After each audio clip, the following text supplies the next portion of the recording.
Bonjour et bienvenue, Stéphanie, elle a un corps projectile super bien construit, d'accord? Elle a un spaghetti qui est vraiment totalement à l'horizontale, ce qui fait qu'elle offre vraiment très peu de résistance à l'avancement. Et pourtant, elle est au-dessus de 2 minutes en allure de course, et forcément, ça la frustre. Et donc je te livre tout de suite en fait les points sur lesquels elle va travailler pour améliorer tout ça, des points qui sont forcément du coup sur la propulsion, sur les appuis, sur l'accélération du trajet sous-marin, bref, sur les 5 principes d'un corps vraiment propulseur, d'accord, d'une propulsion, d'un crawl efficace. Donc je te laisse tout de suite découvrir tout ça dans cette vidéo. Ok, salut Stéphanie. Alors écoute, tu as vraiment un corps projectile bien construit. Ce qu'on va chercher à améliorer, comme je te le disais au stage, ça va être les appuis, l'accélération du trajet sous-marin, pousser en arrière. Parce que regarde ce qui se passe ici. Hop, là on va mieux le voir de l'autre côté, je pense. Là, regarde au niveau de ta main, regarde où elle est. Là, tu as la paume qui est totalement tournée déjà vers ta cuisse. Ça veut dire que là, la seule propulsion, entre guillemets, que tu as, parce que tu as le bras tout à fait tendu, donc là, tout ce qu'il va faire, c'est remonter. Elle est vraiment très minime là-dessus. Donc c'est pour ça que tu sentais pas la fin de ton mouvement, ok, alors que même tu touchais ici ta cuisse. Ce qu'il faut chercher, c'est toucher la cuisse, ok, mais c'est comme aux élastiques qu'on a fait, tu as le bras qui vient au niveau du buste, et ensuite, là, tu as vraiment cette extension forte à la fin du mouvement, qui fait que, bah là c'est ta main, boum, elle remonte, et en même temps tu, bon, pas jusqu'au genou, mais tu vois l'idée, que tu es vraiment en fait une extension là-dessus, qui se produise jusqu'à du coup toucher ta cuisse et aller pousser vers tes pieds, pousser vers l'arrière.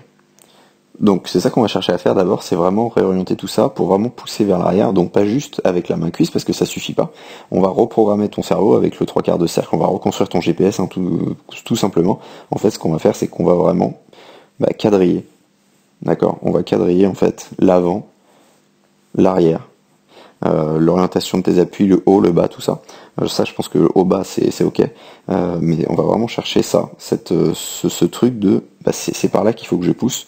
Parce que ce qui se passe aussi, c'est que quand tu finis de pousser, tac, il y a des gerbes d'eau qui partent, là, on va le voir sur les images d'après, qui partent carrément de l'autre côté, d'accord? Donc pour toi, l'arrière, c'est par ici. Donc faut vraiment chercher, tout simplement, c'est vite dit, hein, mais tu comprends bien, de reprogrammer ton cerveau du mode terrien au mode nageur là-dessus. Tu l'as bien fait au niveau corps projectile, maintenant il faut le faire au niveau corps propulseur. Et donc juste après avoir fait ça, on va chercher à avoir le mouvement en accélération, parce que l'avoir avant, si à la fin du mouvement tu sens rien, ça vaut pas le coup. Par contre, reprogrammer tout ça et après sentir cette accélération-là, vraiment cette fin de mouvement plus forte, cette expiration du coup avec la bouche, ça va faire que tout de suite tu vas sentir musculairement des grosses différences. Donc je te parlais des gerbes d'eau, tac, regarde, là ça part un peu, là ça part un peu moins, tac, là ça part encore plus.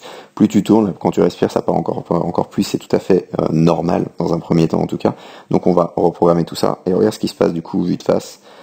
Tu vois, forcément, là, regarde ta paume de main, tac, tac, tac, tac, tac, tu vois. À la fin, il y a très peu de propulsion, en fait, tu dégages juste ton épaule et ton bras. Et donc dans un deuxième temps, deuxième priorité technique, donc là tu respires, donc le bras tombe un peu, tu vas voir que déjà ça va aider à ce qu'il tombe moins, le fait d'avoir un peu plus d'accélération, de propulsion sur la fin du mouvement. On va chercher, ce qui est bien c'est que tu as le coude qui est toujours au-dessus de ta main, donc ça c'est une bonne chose. On va chercher à construire un peu plus le catch, un peu plus les appuis, d'accord, à toutes les phases du mouvement, avoir plus de propulsion au moins déjà pour commencer sur la position clé numéro 2, donc d'avoir une légère flexion du coude, d'avoir cette main vraiment à la verticale de ton épaule sur le point de puissance, pour vraiment que ça s'associe sur le point numéro 1, l'accélération, à la poussée en arrière, et mécaniquement tu vas voir que tu vas gagner beaucoup de vitesse vu que clairement t'as enlevé beaucoup de freins. Beaucoup de freins, pas tous, mais tu vas voir, c'est le point numéro 3 justement, mais t'en as enlevé vraiment énormément là-dessus, t'es vraiment très bien placé.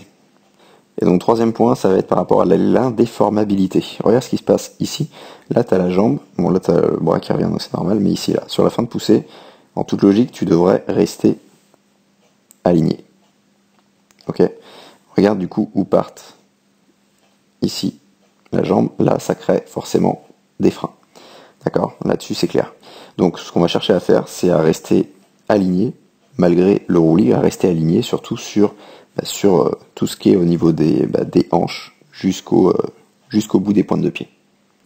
Tac, si je remets un tout petit peu, regarde, au ralenti, là de ce côté-là, boum, ça va. Par contre, à chaque fois que tu es de ce côté-là, tu vois, tu as la jambe qui prend un peu de frein directement. Et encore plus, quand tu respires, là, ici, hop, enfin un peu avant, parce que c'est sur la fin de poussée qu'il faut regarder, forcément les jambes s'écartent après, ça c'est normal.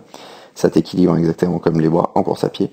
Mais là, tu vois, là, tu as fini de pousser, du coup, là, tu as carrément, tu vois, hanche pour moi qui est partie là, le bassin qui est parti par là, et cette jambe là du coup qui part de l'autre côté. Donc on va vraiment rééquilibrer tout ça avec l'avant de ton corps en fait qui est bien aligné là-dessus, et en fait qui est bien aligné aussi quand tu nages, quand tu respires pas là-dessus. Donc forcément faut respirer, donc on renforce tout ça. C'est vraiment le troisième point.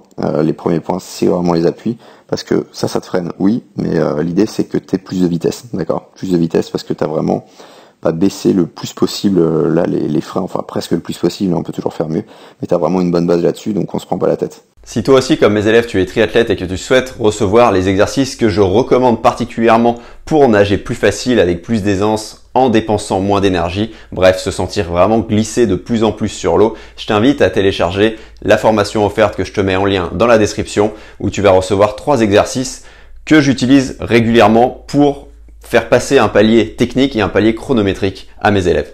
Et sur ce, je te dis à très vite.